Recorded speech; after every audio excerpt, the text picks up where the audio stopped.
A Audi chegou em Melbourne e em poucas voltas conseguiu algo que quase ninguém esperava.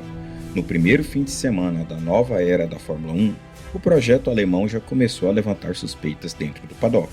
Enquanto algumas equipes tradicionais enfrentavam problemas inesperados, um carro completamente novo parecia funcionar de forma surpreendentemente sólida. E quando você começa a olhar os dados com mais atenção, percebe que talvez o resultado de hoje esconda algo ainda maior. Porque existe um detalhe nessa história, que a transmissão praticamente não comentou. O regulamento técnico de 2026 foi criado para reiniciar completamente o equilíbrio da Fórmula 1. Novos motores, maior participação elétrica, aerodinâmica ativa e uma série de mudanças que obrigaram todas as equipes a repensar seus projetos praticamente do zero. Para equipes como Ferrari, Mercedes ou Red Bull, isso significa adaptar anos de experiência acumulado na era híbrida. Mas para a Audi, a situação era diferente. A montadora alemã entrou na Fórmula 1 justamente nesse momento de mudança, o que permitiu que o projeto fosse quase pensado desde o início dentro das novas regras. Enquanto algumas equipes precisaram adaptar conceitos antigos, a Audi começou como uma folha completamente em branco. E essa diferença de abordagem pode ser muito mais importante do que parece. Durante os primeiros treinos livres em Melbourne, algumas equipes começaram o fim de semana enfrentando dificuldades.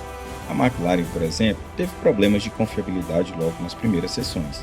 A Aston Martin também demonstrou instabilidade em algumas partes do circuito, especialmente nas curvas de alta velocidade. Situações relativamente comuns em um começo de temporada com regulamento novo. Mas enquanto esses problemas apareciam em diferentes garagens, o carro da Audi parecia extremamente estável, sem falhas eletrônicas, sem problemas mecânicos, sem sinais claros de falta de confiabilidade. E foi exatamente nesse momento que o nome de Gabriel Bortoleto começou a aparecer nas telas de tempo. O brasileiro terminou a sessão TL1 entre os 10 primeiros. Para uma equipe estreando oficialmente com um projeto completamente novo, isso já seria um resultado bastante respeitável. Mas dentro do paddock, o que chamou mais atenção não foi apenas a posição na tabela, foi a forma como o carro se comportou durante as voltas. O R26 parecia equilibrado, consistente e relativamente previsível para um carro que ainda está nos primeiros quilômetros de um novo ciclo técnico. Em outras palavras, o carro parecia pronto. Isso começou a levantar uma pergunta interessante entre os engenheiros e analistas. Será que a Audi já encontrou algo no novo regulamento que outras equipes ainda estão tentando entender? Mas existe um detalhe muito importante nessa história. Durante os treinos, muitas equipes costumam usar diferentes mapas de potência do motor híbrido. Alguns modos são mais conservadores, usados para coletar dados ou testar confiabilidade. Outros são modos mais agressivos, que liberam o máximo de potência por algumas voltas específicas. Esse modo é conhecido no paddock como Quali Mode, e segundo algumas análises de telemetria e dados de pista, existe uma possibilidade interessante. O tempo de Bortoleto pode ter sido feito sem utilizar o modo de potência máxima, ou seja, ainda pode existir desempenho guardado.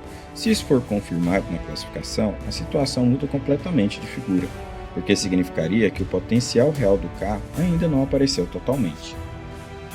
Outro ponto que chamou a atenção em Melbourne foi a postura de Gabriel Bortoleto. O brasileiro entrou em seu segundo ano na Fórmula 1 e agora faz parte de um dos projetos mais ambiciosos da categoria. Pilotos jovens em equipes novas costumam passar por um período de adaptação, mas no caso de Bortoleto a sensação é diferente.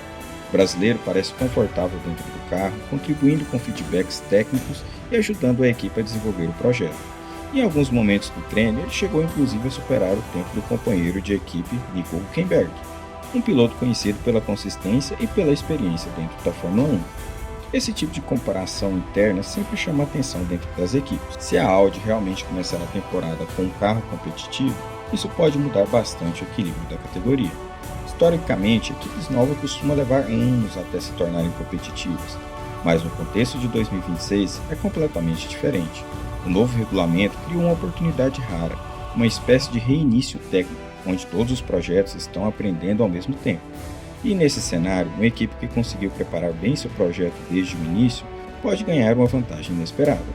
Ainda é cedo para tirar conclusões definitivas, mas os primeiros sinais em Melbourne certamente chamaram a atenção. Se o desempenho da Audi continuar evoluindo durante o final de semana, a classificação pode trazer uma surpresa interessante, porque se o carro realmente tiver mais desempenho guardado, o resultado de hoje pode ter sido apenas o começo.